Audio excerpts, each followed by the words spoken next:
What do you mean you don't soap down there? Well, the water cleans it. No, it doesn't. It's a shower, not a bidet. No. Self-care is now a good time to mention that is again Men's Mental Health Awareness Month. Soap everything. Can't touch myself. It's too gay. By the way, it's also Pride Month.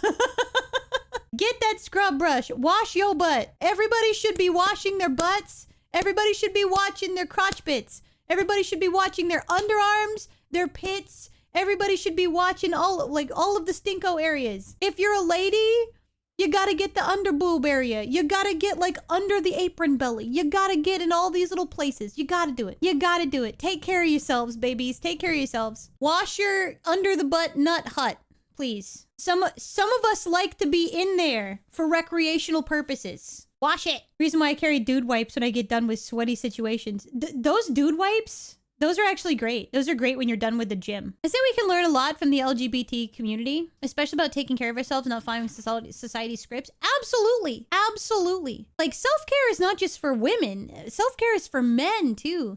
And frankly, I don't think, and this is just from a women's outside perspective, from a woman talking to the men, I don't think that you guys are cared for enough. Genuinely speaking, I don't think that men are cared about or cared for enough. Genuinely and sincerely mean that, because men have a ridiculous amount of pressure when it comes to how you're supposed to act, what you're expected to be like, that masculinity comes in a very specific and very rigid box for you because that's what your father and your grandfather believed. You're not allowed to be a sissy because you have feelings. You're not allowed to be in touch with how you feel because it's feminine or gay.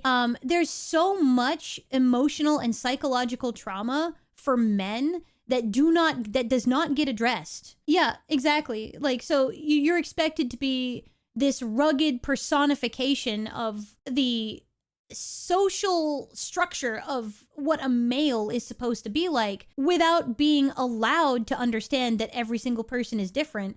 Every single person is allowed to have feelings or allowed to cry.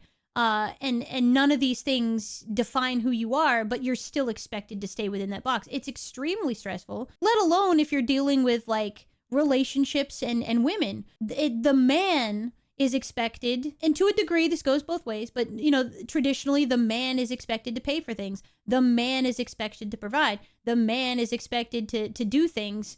And so you're sitting there on top of that. I asked in another chat one day, I said, when was the last time that as a man, when was the last time that somebody bought you flowers or gave you something just because that wasn't for a specific birthday reason, Christmas, or because someone died?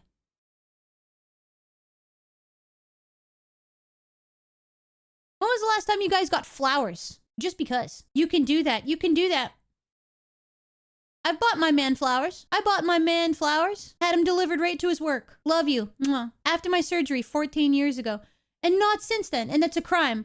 Buy men flowers. Men, would you appreciate some flowers? If a lady or another fella or whoever it is that you liked, or even if you're just a friend, bought you flowers just because you wouldn't want flowers? You wouldn't want something to say, hey, I think you're amazing and you're wonderful. I would appreciate the compliment. Of course, 100%. Most dudes only get flowers at their funeral. Exactly. And this is stupid. Yes, because I've never had that. I want flowers and chocolate. Why are we not buying men flowers and chocolate? Why? If I am being romanced to the fullest extent, why are men not being romanced to the fullest extent? Why not? Why aren't you getting your hands held? Why aren't you getting your doors opened? Because I can open a door just like you can open a door. We can both open the doors. Men also tend to not know how to take a compliment because we don't get them often. Correct. You look really nice today. Thanks, I guess. No, you look good today.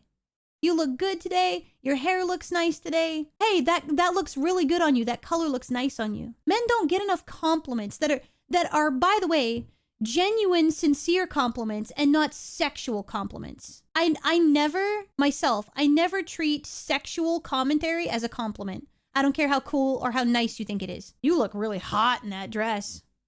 Thanks. wow, Pumpkin, you look really beautiful in that dress. Thank you. As soon as you turn it sexual, I'm immediately like, no. And it's the same way with like fellas. You should be able to get a compliment from somebody and have it not be sexual towards you. I should be able to say, wow, you look great in that shirt. Wow, you look really handsome today.